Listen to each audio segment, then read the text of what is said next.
right. Good. Thank you, everybody. Happy to see you all. Thank you. So happy you're here. Yes. So, darling people, here we are for one little hour to chat about the meaning of life and see if there's any tools we can use to help us navigate the things that happen in our own little crazy minds. Well, that's it, isn't it, really? It's half the battle. Okay. So what to talk about? I don't know. I think it's got to be you people asking questions. That's always the best way. So who's got a burning question? Who's got something they want to talk about? Something to deal with? Some drama? Internal or external? I don't care. Come on. Yes, go on then. Susie, what is it? Thank you, Venerable. Is it rude to do practices and prayers in the bath? Say it again, what? Is it rude to do practices and prayers in the bath? In the bath? Well, I mean, think it's really good to have the Buddhas and your practice on your mind 24 hours a day, honey, on the toilet as well. But it's like, it's like, yeah. So if it's your practices, your daily practices, and you're really busy and you've got nothing, you can't possibly do it any other time, then of course you use every second you can. But if it's just out of laziness because you can't be bothered sitting on your cushion and being a bit respectful to the Buddha, then of course it's your motivation, darling. It's your motivation. If you're really, really busy, got lots of jobs to do, which people have, especially if you've got kids, you've got to find the time in between, and that's any time you want it. I mean, do walk. I mean, for example, I've got all my prayers, my daily practices. I recited them all into my own iPad, my iPod. I've got a little baby iPod, and I have earphones. So when I was traveling on airplanes all the time, I'd listen to my own and I'd recite the prayers with myself. So, it's like, and I used to go for walks. Sometimes I go for walks with my prayers, saying them out loud to myself. So it's whatever works for your mind, It's really ideal, of course, to have a really nice spot in your house where you've got your altar, where you set it up, so it creates some energy. You have your sit, you have your cushion, and it builds up some energy. That's really the best thing to do. Of course, it's the best thing to do, but we do what we can, but with the purest motivation. Good, Susan. Thank you, darling. And if you're really desperate, go to the toilet and close the door. But sometimes it's the only time mothers get any peace, isn't it? If you think about it. You understand? Okay. All right, darling people. What else? Something. Points. Fran. Fran wants to say something. Do you, Fran? Oh, I'm a therapist. I'm a psychologist in Denver. Happy to meet you. Yes. Happy to meet you also. Would you give me advice on how a therapist nurtures her therapist self without going to see another therapist? It's a really good point, Fran. I think this is a really powerful point for us in the West in general, especially if everybody's got something in their life where they're helping others, whether it's your job or whether you're a parent, whether you're taking care of your own parent. So, there's this lovely analogy in Buddhism that a bird needs two wings, wisdom and compassion. So if you like, you could say the compassion wing is the point, helping others, having a sense of connectedness with others, having empathy and wanting to be useful on the planet. So that's clearly what your job is. But as the Dalai Lama says, it's interesting, compassion is not enough. You've got to have wisdom. And what that means in Buddhism is the sort of the wisdom wing is all the nuts and bolts of being your own therapist. This is why we call it that. Learning to know your own mind really well, understanding your own needs, your own dramas, your own anger, your own depression, your own anxiety, and working on that and learning. And that's what the Buddhist tools are about. And what that does is bring you some sanity, and then it informs your ability to help others, because often what happens, isn't it, Fran? And if you're helping others, we can't help but being caught up in the other person's problem. You've got to have some clarity and wisdom not to buy in, not to be caught up in the other person's problem, or not to carry it afterwards, Exactly. I know that when I was working with people in prison, these nightmarish environments, you can't help but feel sad for them. But the wisdom wing is where you develop your own qualities and your own clarity and your own wise, your own wise ability to step out of the dramas and see clearly what's going on. And that's the work that helps us become more clear. That's the work that helps us become more clear. Do you understand my point? And and it seems to me these days with therapists, used to be 50 years ago, 60 years ago, the arrogant the arrogant psychiatrists who sort of considered they were all doctors, who looked sort of a snotty nose down all the poor people, and they would never bother to look into their own minds. At least these days in the West, when you do therapy, you've got to do a bit of the work yourself, don't you? And that's exactly. Really That's so important. Otherwise, we make a mess, you know. And the Buddhist way of saying it is that we have lots of our own needs and our own attachment and our own fears and anxiety, and they can pollute our ability to help others. They can blind us from seeing the other person clearly. So the inner work, we call that the wisdom wing. That's the job of developing your own qualities and getting, you know, being your own, basically being your own therapist, like, you know, like we talk. That makes sense, doesn't it? Oh, it actually, it does. Yes. So what are the tools to do that besides my meditation, my mantras? Are there other tools I can use You to know, look I mean, deeper inward? I understand. So the thing is, I think it's not so evident sometimes from the outside when you're looking into Buddhism. We hear about Buddhism, oh, you meditate, you do this, you do that. But actually the real job, I would say, the real job of being a Buddhist isn't just the holy one, isn't just, you know, doing your mantras and all that business. I'm not saying you're saying this, I'm just talking. The real job is, you see, Buddha's, I don't know if you studied Buddhist view of the mind, but it's a very specific model of the mind, you know, and we mightn't always know that unless we get seriously into studying Buddhism, but it's really a fundamentally different way of seeing the mind. And one of the crucial ones, the crucial points, of course, which you must know, is the Buddha makes this utter in the Buddhist model of the mind, which you study in great depth in the Tibetan Buddhist monastic university system, you know, there's a very clear presentation of the contents of the mind, the actual cognitive stories. In a sense, you could almost say Buddha is a cognitive therapist. And so the basis of the work of a Buddhist is to know the way the Buddha divides. He divides the mind into neurotic, deluded, ridiculous, I-based, fear-based states, and they're called attachment, anxiety, anger, confusion, jealousy, depression, the words we know intimately well, you know, not all the fancy words we use in psychology, but these are the emotional afflictions, the way Buddhism talks. And they're the ones that cause us pain, and they're the ones that then pollute our ability to see others clearly and to help them. And so the real job of being a Buddhist, this is why we would learn to do some kind of meditation, is so that you can step out of your own head and begin to identify. I mean, we know ourselves from the second we wake up in the morning until the second we go to sleep, the mind is just like this emotional soup, isn't it? There's chatting in the background. There's this constant series of thoughts. And I think I've even read somewhere that even in modern psychology, they talk about 1,000 thoughts a second. Buddha would agree exactly. So the very particular Buddhist model is that all these emotions we feel, like anger or confusion, when your heart's beating or you have panic attacks or even mild ones, the trouble is we're a bit addicted, I think, in our culture to emotional states. And so we only notice what's going on in our mind when it becomes emotional. But the real skill of a Buddhist is using your meditation so you can step out of your own head, and so that then you bring to bear in your daily life that skill to be observing what the hell is going on. So normally you only know you're angry when the words are vomiting out in your mouth, or you only know you're depressed when you can't get out of bed one morning. Well, from the Buddhist perspective, that's just too late. We have to learn to notice what's happening beneath the emotions. We have to learn to notice that all these cognitive stories, these conceptual stories that inform our emotions. That's the real skill to learn.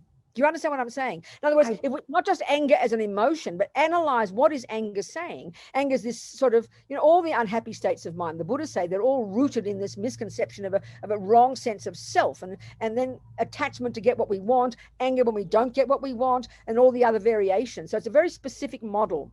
And so the big skill is to learn to distinguish in this head of ours, in all these thousands of thoughts, it seemed like a big jumble, to start to distinguish the voices of attachment. What's it saying? And anger, what is it saying? Depression. And to start to understand how these are kind of like, or the way they call them in Buddhist, you know, they're like afflicted emotions, and then to distinguish them from the virtuous ones, kindness and empathy and wisdom and love and compassion.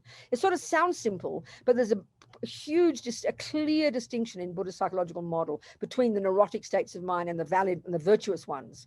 And so, of course, and I know in psychology we don't like to use the words virtue and non-virtue. It sounds like religion, but there's a real logical kind of meaning, you know.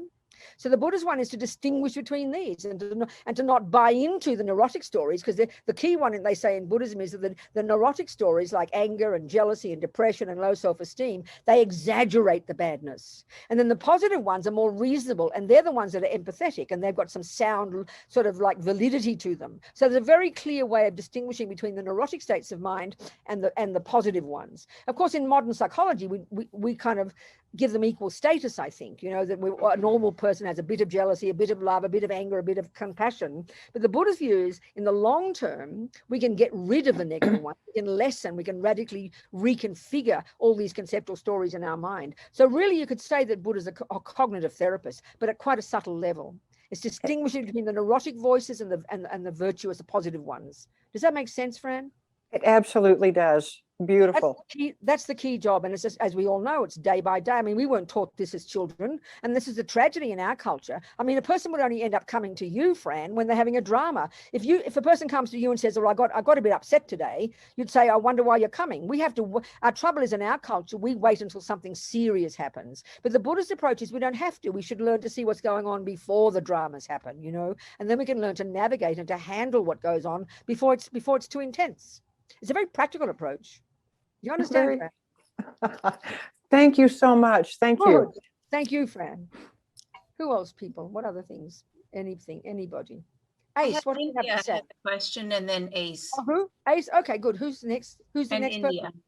Hello, India. Happy to see you, darling. Hello. Good to see you. Yes, talk to me. Oh, okay. Is it Ace first or me first? No, you first, India. Oh, okay. So I just had a small question about refuge practice. Yes. So you know how every day we go for refuge to the Buddha, the Dharma, and the Noble Sangha? Yes. So I think I have a decent understanding of like the Buddha and the Dharma, but I'm pretty vague on who exactly is the Noble Sangha. Like, That's I have an idea that they're spiritually accomplished beings, but I just don't have any like, names in that group. No, like, I don't know who they are. It's okay, India. No, it's a general thing. No, okay. There's the Buddha.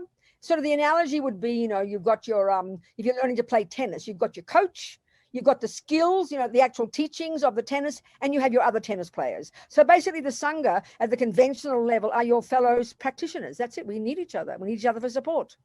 That's it. The simplest level. There's two levels of it, actually. They talk about, not trying to be too intellectual about it, but they talk about the absolute Buddha Dharma Sangha and relative Buddha Dharma Sangha. So at the relative level, the Buddha is Mr. Shakyamuni Buddha of 2,500 years ago, represented by the statue behind me. He is the Buddha. So we check up on him and, you know, check up on his validity and and then he's got his teachings, which is the, you know, another analogy they use is the doctor, the medicine. The Dharma is the medicine. That's what we have got to put into practice. And then there are fellow practitioners. That's the Sangha. Then the absolute Buddha is said to be the actual enlightened mind, you know, and then the absolute Dharma is the knowledge in that enlightened mind of all the Dharma. And then the absolute Sangha are the realized beings. Yes, they're the absolute Buddha Dharma Sangha. And then the relative or the conventional Buddha Dharma Sangha. So it's just fellow community, your fellow spiritual practitioners. Oh, wow. Okay. That's pretty easy. Yeah. So we all see we need support, don't we? You can't play tennis on your own. I mean, okay, you can practice on your own, but it's hard to play tennis on your own. You need supporters. You need other people. And we can see that why we need communities. We need Buddhist centers where people can come to classes and, you know, work together. But there's the absolute meaning is the actual holy, the realized beings, you know, the realized beings. And in another way, too, you could say that Buddha, when he talked about the three jewels, as they call, the actual Sangha they're referring to are the fully ordained monks and nuns. But relatively speaking, we can say it's any of our spiritual practitioners. You understand? Okay, that makes sense. Thank you. In a simple sense, it's that. Okay. Good. Okay. So then, like going for refuge to the Sangha in the conventional sense, is that just like participating in community? Yes, I suppose it is, but strictly speaking, it really is referring. Okay, there's different ones. First of all, again, there's what they call the absolute Buddha. The actual Buddha is the unmanifest, all-knowing, all-seeing, all-compassionate mind. That's enlightened mind, but we can't communicate with that, so we need the relative Buddha, and that's Mr. Shakyamuni Buddha here. That's his so then his teachings. The absolute Dharma is his knowledge and his mind, but he has to speak. So it's the relative words that we need. Then the absolute Sangha would be any realized being, but we can't recognize them. So the relative Sangha, strictly speaking, that Buddha talked about, is any monks or nuns. So in other words, even the Buddha said that the living Dharma in any one place, one of the criteria of its existence in any one place is the presence in any one place of at least 4 fully ordained people. This is an indicator of the presence of the Dharma in that place. So it's really the real one is the realized beings whose knowledge is what keeps the Dharma alive. You understand? It's not just dead knowledge. It's not just in a book. It's in living beings. And that's the Sangha, really. So we're relying upon their existence that's the real one. And then relatively, you're relying upon your friends. But that's just the simple way of putting it. So actually, we need the Buddha, the actual enlightened mind. We need the knowledge in that mind. And then we need the actual beings who are practicing it. That's the real Buddha Dhamma Sangha. So in a sense, thank you. That's helpful. The absolute and the relative. Thank you. Exactly. Thank you very That's much. right. Exactly. All right. Thank you so much. So, okay, Ace, what's your question? Hello, Venerable Robina. Yes. Nice to see you again. Yes, exactly. So my question is, how can I be a good listener? Well, you seem to be a pretty good listener. Every time you ask a question, I give an answer, and it seems like you listen to it. And every time you ask questions, it shows that you've been listening. So what's your problem? For example, if someone tries to speak to me, I feel like the mind is buzzy, and I interrupt this person. People like your family? Are you talking about your family, maybe, Yeah. for example? Yes. Yeah, that's where our problems are, Ace. We've all got our intense relationships, haven't we? And if we've got a bossy brother or a bossy father, we can get very kind of proud and we don't want to listen. I understand that, Ace. That's pretty natural. So that's why, Ace, I tell you, one of the ways of talking about practice in Buddhism, as you've heard me say, the very first level of practice is shut our mouth. So if you can at least shut your mouth, and then you can deal with your dramas in your own room, that's 90% of the battle solved. If we can at least shut our mouths and not blurt out things, then when you're on your own, you can deal with your mind. It's really quite powerful. It sounds kind of simple, but it's very profound. At least you won't fight with people. What do you think of that? Yeah, so powerful. Thank you very much. Yes, and that's a really difficult one, Ace. I tell you, it sounds so easy to control our mouth, but it's not easy. We mightn't go around punching people in the nose, but we really love uncontrolled speech, don't we? That's where all the fights are, isn't it? Look at families, it's terrible because we can't control our speech. So make a vow, if you know you're going to see your father or your bossy brother, whoever it might be, you know you're going to be with them. So you make a strong decision beforehand, I will control my speech. It's a very powerful practice, Ace. And you'll solve Thank you so very many much. Do you understand my point? Yeah, it's so powerful. It seems a very simple practice, but it's very powerful. I mean, let me give you an example. I mean, I'm not trying to say, oh, my family are all saints. We're 7 siblings, and we're all very volatile. You can hear I always shout and I talk fast. Well, all my siblings are the same. 6 sisters and a brother, and we're all very close, right? Very close in age. And of course, we fight, you know, we used to as kids, naturally. Then when we grew up, we'd come home for Christmas and holidays and we'd argue. We still love each other and forgive each other, but fights are very painful because you carry it around afterwards, don't you? But this last few years, I would say, Ace, there's like an unspoken agreement between us, and we've all got very different views politically and as other things. We've got this unspoken agreement that when we are together, we never discuss things we disagree with, and we never talk about each other behind our backs. And because of this, and we're not saints, I promise, there's this incredible harmony between us. We genuinely appreciate each other and love each other. And it makes a profound difference, Ace. It makes a profound difference. Your family might all gossip about each other, but you make a decision not to do it, and you'll give good example, I tell you, and you'll make your own mind a lot happier. Thank you very much. Really Right. appreciate it. Who else then, people? Hillary has a question. Good, Hillary. Hello, my dear. Good evening. So I have a question about Vajrayana tantric practice. Is it necessary to do this practice, or is enlightenment only possible with this kind of practice? Where's this question coming from? Because I'm curious about the tantric why do you practice. frame it like that? Why do you frame the question like that? What have you been reading? It seems like a very high practice that sort of maybe has a lot of mystery around it, and that only certain people are able to do it. So it seems special. And what I'm saying that I really don't know a whole lot about it, but I am interested. So maybe where, yeah.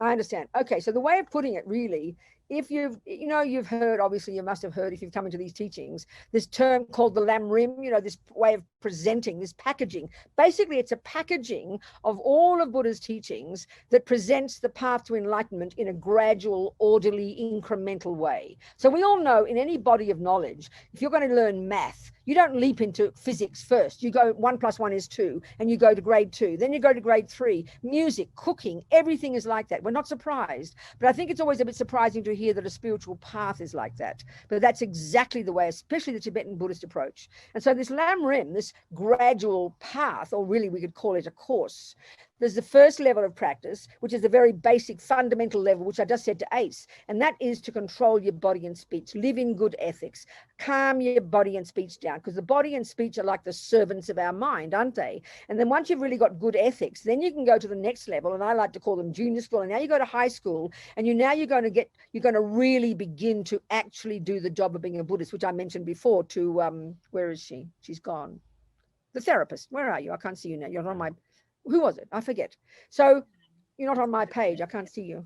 Never mind. But so the next one is to really start to know your own mind. But you know yourself, if you vomit out everything you feel, how can you look at your mind? It's not possible. So you've got to control the servants of your mind first. That's junior school. That's the very first level of practice. The next level is you start to unpack and unravel and deconstruct the concepts in your mind. And this is the real job of being a Buddhist, to distinguish between delusions and virtues, to really become wise when it comes to your own mind, but not just to see the difference, but to actually act out on it, to lessen the neuroses, especially attachment, which Buddha effectively says is the main source of all our pain, and then to develop your good qualities. And by the time you're ready for that's so like junior school and high school, that's the wisdom wing. We talked before. Now you've got the compassion wing, and now you go to the Mahayana level and you start to practice this incredible levels of love and compassion, and you make this paradigm shift.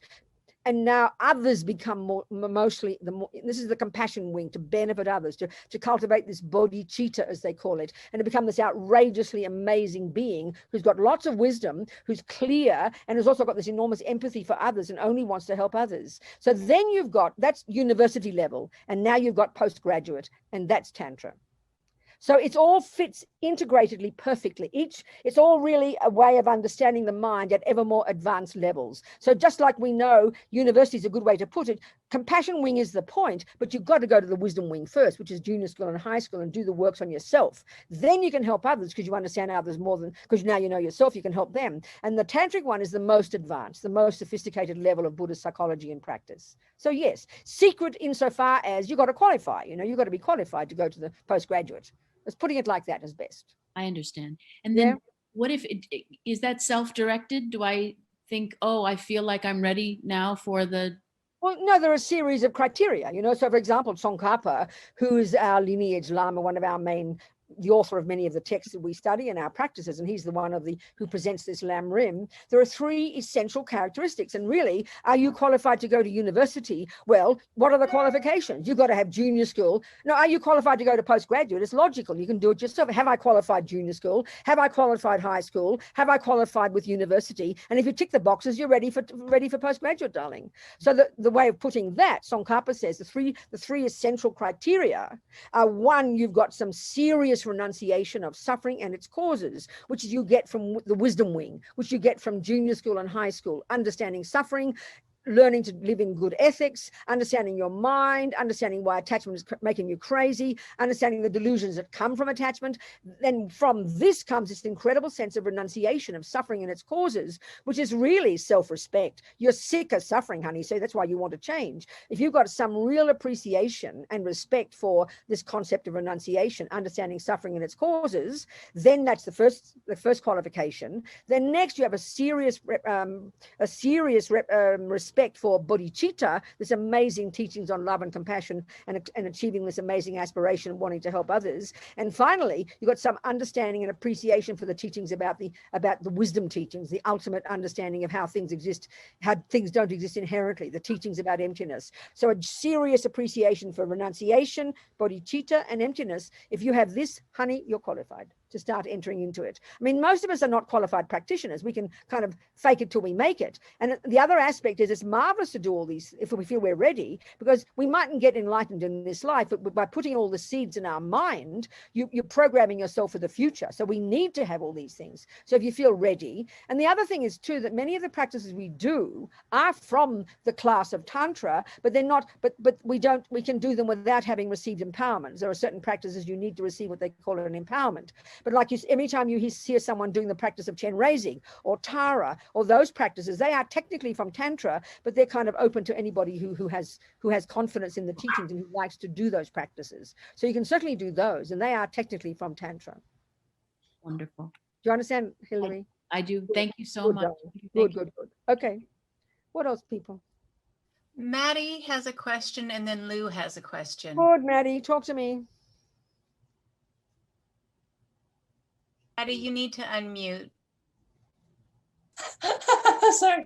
I was. Thank you, Venerable Robina. I was wondering, what would be like the difference between having like say for instance, Tara empowerment versus like Yamantaka, whereas like they just go and give these empowerments sometimes, and I know that I wasn't ready to take the empowerment, so I didn't take it. But it's like I like, and I understand it's a path, and I'm very careful when it comes to working on my mind. So but sometimes I just get very like nervous about losing the wish to generating that wish. And I really have to step on myself and keep practicing in order to keep on doing that. But you got the exact right approach. So the difference is basically, I mean, everything in Buddhism is basically to do with how to change your mind from an ordinary mind to the mind of an enlightened being. If there's any single teaching or method or instruction in Buddhism that doesn't lead you to that, it's a load of rubbish. So basically it's Buddhist, it's all psychology. In a sense, you can say that, and that's not joking. So Tantra, which looks initially utterly abstract and weird to us, you know, all these strange looking ladies and gentlemen with different colors and different arms and legs, and some are peaceful and some are wrathful. It looks totally confusing to us, but it's nothing other than a presentation of different methods to help transform our mind. So Tantra, you could say, first of all, there are 4 different levels from the most basic, you can call it basic, to the more advanced levels. The initial ones, like for example, the practice of Tara, the practice of Chenrezig, the practice of Manjushri, they're from the first level, and you can do those without receiving an empowerment. But the point I'm trying to make is this. Okay, I'll go back a bit. So you've got the different aspects of the Buddha. The one behind me, that's you can say that he represents all the teachings in the sutra teachings of Buddhism, which is the Hinayana teachings and the Mahayana teachings. And then you've got the esoteric teachings, so-called Vajrayana or Tantra. And then, so the Buddha there is all the Buddhas in the tantric aspect are not the aspect of a monk. They're really coming from the Indian royal aspect, and you're going to see these deities. They call them deities. It's just another word for Buddha in Vajrayana. And they're all different shapes and colors and sizes. You know, there's female ones, male ones, peaceful ones, wrathful ones. They're all representations of different qualities, either that we are trying to cultivate, love. For example, Maitreya is Buddha of love. Compassion, Chenrezig is the Buddha of compassion. Wisdom, Manjushri is the Buddha of wisdom. Tara, she represents power and success and courage and optimism. They're all literally a visual representation of different psychological qualities that we want to cultivate. Now, the more advanced levels, not only are they representations of qualities we're trying to cultivate, they're also representations of purified delusions. It's a more advanced level, which is the answer to before, the question we were discussing. So, you know, for example, you've got Vajrayogini, this blissful red naked lady. She's a representation of purified attachment. You've got Yamantaka, who's a representation of purified anger. So in that sense, it's more advanced psychology. In other words, they're just all there are thousands of them, but they all fit into the 5 Buddha families. You know, you've got the 5 Buddha families, and they're all in these different representations of different qualities of mind. You either want to cultivate or that you want to purify. That's it. So as you progress and you start to do these practices, and then when you feel you're ready, you hear about one Lama giving Yamantaka, and you check on the qualifications, and you feel that you're ready to do it, or you ask advice from one of your teachers, and then you would take the empowerment, you know. but you need to know what you're doing and why you're doing, not get confused. Because I mean, it's true, it can seem like a big sort of, I know when I first went to Kathmandu, before I became a nun, there's all these big monasteries with all these empowerments. Oh, I'd go to an empowerment. You walk in, you walk out. It's like a party, you know. It's not appropriate to see it like that. It's a serious commitment, and so we should be knowing what we're doing, you know, and know why it is and what we're doing and what it represents. Then it's got some logic to it all. What do you think? Is that helpful? Very helpful. Thank you, Venerable Robina. Good, Maddie. Anybody else? Lou. Hello, Lou. Hi, Venerable Robina. Yeah. I've been working on some anger issues. Anger issues. Well done, Lou. I've had an abusive father, and Yes. I've been working very hard on trying to find out why he was so abusive. Yes. And I'm feeling real compassion for him, Good. and I can understand why he was abusive, but he's Yes. dead. How do Yes. how do I forgive him if he's Lou, dead? That's a good question. I mean, we hold on, and this is just natural. Our parents are so enormous in our lives. Even if we're 97, we still think of our parents like we were a little boy, don't we? It's how it all is, because they're the ones who leave such a deep impression in our lives, you know? So you see, Lou, it all depends really. I mean, speaking from the big picture point of view, you know, if we've got philosophical materialism as our main view of the world, and that's the common view in the world, not a religious philosophical view, let's say, then you, as far as you're concerned, your father and mother made you, didn't they? They're your creators. Now, if you've got great faith in God, you know that God created you. Well, see, Buddhism has got neither of those. And so it's a very different explanation in the Buddhist one, that we kind of get the parents we deserve. If you have the view of karma, I don't know, do you like the view of karma? Do you study it much? Do you think about it? It's one of those things I'm not really sure about yet. Okay, well then we'll let it be. Okay, we'll let it be. We won't talk about it then. Okay, so it seems to me you are already doing incredibly. I mean, many people, you know, never forgive their parents, never have compassion for their parents. They're completely stuck in the view that their mother is evil, their father's evil, you know. And it might be possible, Lou. I mean, the world is not full of nice people, and it might happen to be that you got a mean daddy. It's a completely reasonable thing to expect, but it's a shock to us because we sort of feel, well, how come my daddy's a monster, you know? So I mean, and we tend to link it to ourselves. So forget yourself in it. But if you can get to the point where you have compassion for your father, and see, so that's pretty incredible. But one of the approaches that I find very powerful, Lou, that it is what enables us to forgive somebody for any harm they've done, whether they're parent or not. I think the more we do, this is what I was saying before, the more we do the wisdom wing, which is the work you do on your own mind, Lou, the very unpacking and unraveling your own attachment, your own anger, your own jealousy, your own depression. The Buddha's key point, and this is hard to hear because when we hear it, we just hear it's like accusation. We hear it as like, oh, I'm a bad person. It's totally mistaken. The point that Buddha's trying to get us to hear is that why we suffer is because of the attachment, because of our own anger, our own fears, our own depression, our own resentment. Forget about what your father did. That's another discussion. But look into our own mind, and what's torturing us is the anger, is the hurt, is the confusion, is the resentment, is the bitterness, is the depression. And if we can see this, and then the next point, that's why we're suffering, Lou. But the other point is this: when we can also see if anything we've ever done in our life to even slightly harm somebody else, any fights we've ever had, any mean things we've done to people, analyze, Lou, what was it inside you that drove you to do that? It was not love. It was not compassion. It wasn't kindness. It was your resentment, your anger, your jealousy, your depression, your low self-esteem. And then when you understand why you suffer and then why you harm others, now you'll understand your father, except he maybe is worse than you, that's all. So we've got to do the inner work first. We've got to see why we suffer. We suffer because of our own neuroses. That's hard for us to hear because we tend to think we suffer because our daddy was a monster, which is also true. But the real one is to look into our own mind. And when we can own what's in our own mind and have compassion for ourselves, this is why I'm suffering, then that gives you a basis for being able to forgive someone else. But we shouldn't rush to it. If you are still dealing with your own mind, leave your father out of it. But eventually, you know, when you're really dealt with your own stuff, that gives us the basis for understanding our daddies and our mummies, you know. Does that make sense? Yes, it does. One other question. I'm of that age where I forget a lot of the things that I've done. I cannot remember a lot of things I did when I was younger. Yeah. And so I don't know how to work on that. Sweetheart, no, it doesn't matter, Lou. It doesn't matter. Even if we had a clever mind, a clever memory, we still don't remember 90% of what we've done. But we do this practice every day. At the end of the day, we do. I mean, do you know the practice called the purification practice? Have you joined our class sometimes in the evenings?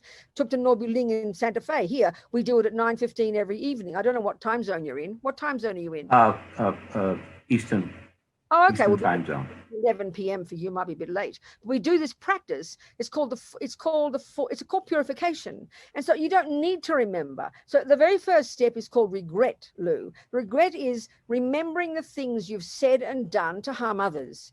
You know, maybe you kicked the cat when you're 27. Maybe you know, for me, in my case, I had an abortion when I was 23. I consider that killing now. It's okay. The things we've done to harm others because of our own delusion. So regret isn't guilt, like, oh, I did this, therefore I'm a bad person. Regretting is owning, I did do this and I did do that. And then you say to yourself, and all the other things I must have done that I don't remember. Okay. It doesn't matter you don't remember, Lou, but you say, I regret having done this from the bottom of my heart. And this is the point about regret, because I don't want the future suffering. Regret is like compassion for yourself. You regret it because it's sort of like you've eaten sugar. You regret it because you don't want diabetes. It's compassion for yourself, Lou. So the whole idea of karma, you're sick of the suffering it's causing you. You're sick of the things that you did to harm others based on your attachment, your anger, your jealousy, whatever it was. Like I said, you don't harm others because of love and compassion. We're all the same. But when you regret and own responsibility for those, because I don't want further suffering, it's like kindness to yourself. It's not guilt, Lou. And then you think, well, whom can I turn to? So you rely upon the Buddha. The second step is reliance. The first one is regret. We call these the 4 R's. The second one is, well, where's the doctor? Whom can I rely upon? So we imagine Buddha, visualize Buddha. The second part is you have compassion now for those you've harmed. You don't remember who you harmed. You know, girlfriends or boyfriends you cheated on, your mother when you're a little boy, your father this. We've done all the time we do things. You know, we're human. And we put imprints in our mind. So the regret is the first step, owning the fact that you did those things and you regret them because you don't want this suffering. You're sick of it. So it's compassion for yourself. Then the second one is you have compassion for those you've harmed. Even if you don't remember, it doesn't matter. And you think I must regret for their sake as well. And then you do a little visualization. We do a particular practice. And the fourth step is you make a decision to change. I won't be mean again, or I won't lie, or I won't steal, or I won't kill. And it's a very practical psychology. We end the day with it. And as one of my teachers said, you know, you can go to bed with a happy mind. It's like cleaning up your act. You don't have to remember. It doesn't matter. We know that we've done dumb things. We don't have to remember them, but you regret them because you know the imprint has been left in your mind. You don't want that. Do you understand? Yes, I do. Thank you very much. Healing, very healing, and it's very self-respectful. This practice, for me, it's like being your own friend. It's not religion. It's not guilt. It's like you're reconfiguring your own mind. They say there's no karma we can't change. There's no imprint in our mind that we put there that we can't purify, we can't fix. You know, it's very optimistic. Do you understand, Lou? Yes, I do. Thank you very much. Thank you so much, darling. Who else is there? What else, people? Beth, talk to me. We talk a lot about getting rid of delusions, and of course that's great, but I like to get excited about how throughout the day, just getting creative, is it okay to just be as creative as possible when trying to imprint more things of bodhicitta? Say it in a different way. I don't quite understand, darling. Like trying to get creative, like every time I do a different action, like I want to just implement as many bodhicitta thoughts or impressions upon my mind as possible. So like when I'm driving, I try to only do mantras when I'm driving.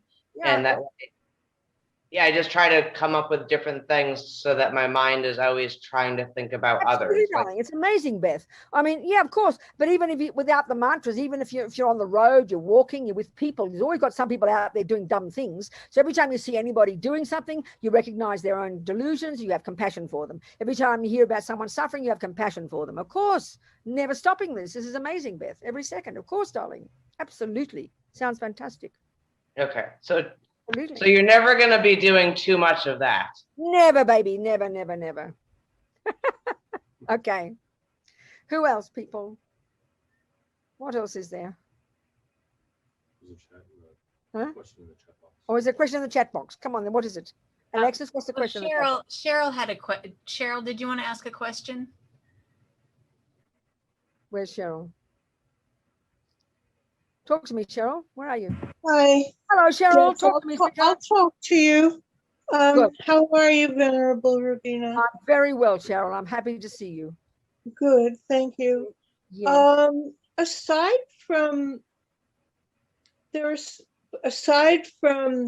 self-analysis, seeing what our mind is saying, there's also suggestions like what to adopt and what to avoid, which you mentioned, and Yes. the 8 worldly dharmas. Yes. Like they're not easy to let go of. It's true, sweetheart. They're not. And they're all this is about really, Cheryl, what you just said then was really brilliant, because you see the Buddha's whole point, and I often mention this, and I'm going to mention it again here. It's the word Buddha tells us everything. The word Buddha, which is the end result of this practice, and it's all laid out in a nice orderly way. The first syllable of Buddha implies the eradication from our mind of all delusions, all neuroses, all ego-based nonsense. So that's what's to be avoided. And then the second syllable tells us that da implies the development to perfection of intelligence and love and compassion, and that's what's to be adopted. So that's the essence of being a Buddhist day by day. Control your body and speech, and don't kill, don't lie, don't steal, don't harm, don't this, don't that. And then the opposite is do be kind and do be loving. And then, you know, and then you get to the mind, try to give up attachment, give up anger, give up jealousy. And of course, it's a long-term goal, Cheryl. I mean, when you hear about the 8 worldly dharmas, they teach that in the Bodhisattva path. It's a more advanced level of understanding the depths of attachment in us. It really is quite primordial. So I mean, of course it takes time, but like anything, Cheryl, the very first day you learn botany, you're going to learn about weeds and flowers, and the weeds are to be avoided and the flowers are to be adopted. But then as you develop in 5 years and 6 years and 10 years of being a botanist, you get ever more sophisticated in your knowledge. And it's exactly the same here, Cheryl. We've got to start somewhere. In your system, in the Galupa system, in Lama Zopa's organization. Where do you, are there classes about, are there actual classes? Are there programs that teach these things? Well, yes, that's what the Buddhist centers are about. And I'm in Santa Fe these days, and the center here that I'm working with, but I'm working with a lot of other centers as well. Tukta Norbu Ling, they're developing an incredible program. I mean, 3, 4, 5 classes a day, both practices and prayers and pujas and classes. And that's the whole point of it. Some centers have a few programs, some have a very detailed program. So absolutely, like all the centers, I think it's all the same variation in all the centers, just whether you're Kargyupa or Sakyapa or Gelugpa, you know. I think they're all just variations of the same thing. I mean, I've got teachers in all the traditions, you know. Yes. Isn't it? Yes. Well, it is all the same thing. It's just the packaging is different. That's exactly, Cheryl, that's exactly right, darling. And I find it sort of interesting. My path is obviously, my lamas are in the Gelugpas, but I've got Sakya lamas, I've got Nyingma lamas, I've got Kagyu lamas, and it's very refreshing to hear the different traditions, because it all helps you get clearer in your own mind, doesn't it? Right. Process it. Exactly, darling. Exactly, Cheryl. Well, that's right. I just want, like, I'm dealing with giving up the desire for the concern for loss and gain, for instance. Amazing. Well, even, you know, the ego doesn't just draw, no matter how long you live with it, it doesn't disappear. You still, the seeds of the desire. Yes. Of self-interest, they're still there. Absolutely, but quite subtle. It's very subtle. That's right. And you think you're doing one thing, but underneath it's really attachment to being in a different place than where you are. No, it's Cheryl, I think what you're saying is so profound, which implies to me, with respect, that you understand what's going on. And that's 90% of the battle, sweetheart. But I'm just saying it's very still painful because it's like a trickster. I know that you're so right, Cheryl. I swear to you, you're so right. But do you have confidence that the process works and then you're moving in the right direction? Do you have that? Sure, but I trick myself. You know, the mind. Yes. The mind is very, very tricky. It like it takes on. You can I mean, yes, practice. Exactly. The more practice you do, and the more familiar you become. Exactly. You see it more clearly and quickly. Exactly. But nonetheless, the seeds and the karma, the habitual patterns, they maybe take lifetimes to wear down. I think that's probably right, but we're going to have, I mean, that's what the lamas say. It takes us a long way to go, isn't it? I'm sharing about myself in hope that someone else might feel that way or relate to what I'm saying. Yes. That's why when I kind of came from outside the box by saying giving up the 8 worldly concerns, because it's like I'm an artist and I'm painting thinking I'm doing something good, but underneath there's, when I look at other people on media, all these emotions come up. There's envy, jealousy, there's competition, there's. But what's the positive way that you would interpret this? What's the positive way that you interpret this, Cheryl? Because it's excellent. I agree with what you're saying. It's brilliant. So what's the positive take on it? Okay. The positive thing is it's a lesson and it's an opportunity to work with these things and to try to continue to paint for my own expressive need to express or enjoyment or even painting is like meditation. You're just following and you're wide open and you're just that's right. What's happening in the moment and what's happening outside and what's happening inside.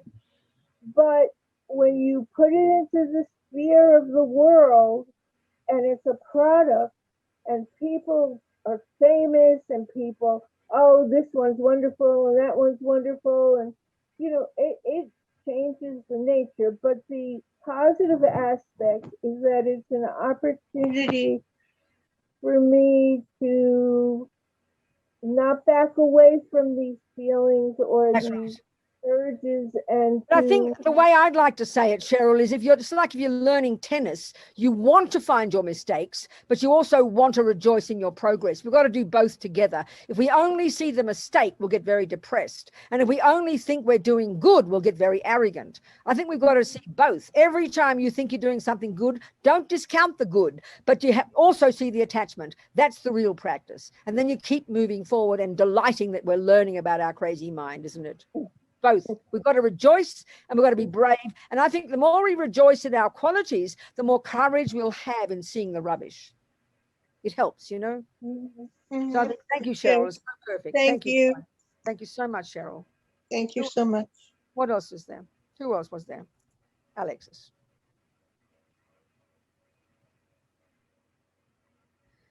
Robert has something to say. Talk to me, Robert. Hello. Thank you. Thank you. I have a question. Since there's no deity in Buddhism, I struggle with the point of prayers. That's a good question, Robert. Okay, I think that's a really interesting point because I think in our world, isn't it, certainly the modern world in Europe and Australia and America, so-called, the European people, no, it's not just European languages, Islam, Judaism and Christianity, isn't it? The default assumption is there's a creator and you ask the creator, you pray to the creator. So I think your question assumes prayer is to a creator. Would you agree with that? That's why you're asking, isn't it? There's an assumption you're praying to a creator, right? Would you agree? Is that what you're No, saying? no. For instance, like on Saturdays, the nuns and the monks all have this 24-hour thing, and just like, why is? I'm asking you. I know that, but I'm just trying to get some clarity. So, why you're even asking the question? You said in Buddhism there's no deity. What you mean is there's no creator, don't you? Yes, exactly. Yes, sorry. So then the assumption of prayer is something you do to a creator. That's your assumption, right? Yes. Therefore, your question is, who are we praying to if we're Buddhists, right?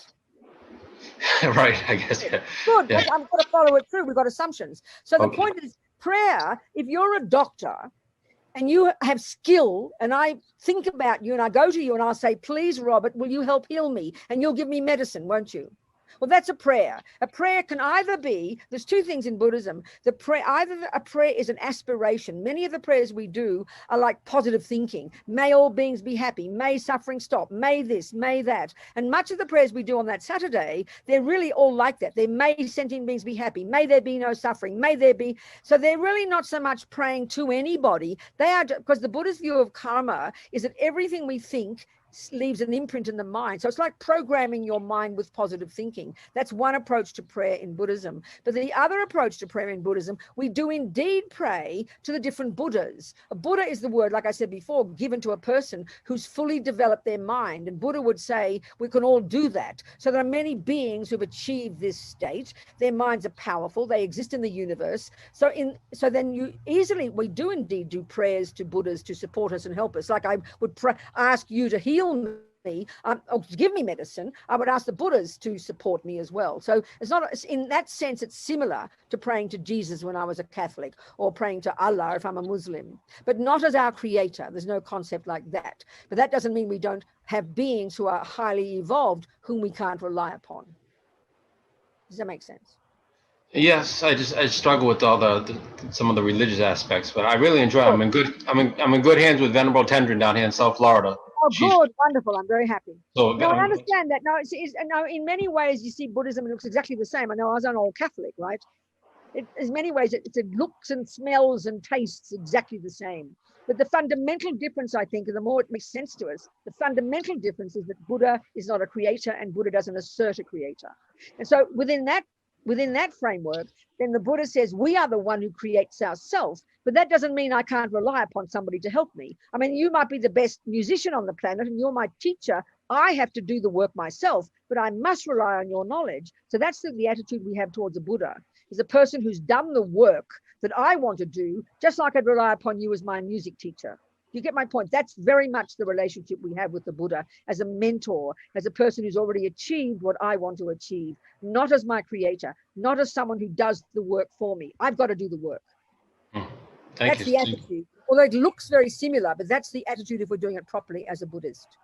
Do you understand my point? Yes. I go to you as a musician because I want to become my musician. And this is the interesting point, the more I rely upon you as my mentor, the more I revere you, the more that opens up me to find my own musician. So we all exist interdependently, and humility and reverence for somebody is an excellent quality in any field. Do you understand? That's the relationship, very much like a mentor.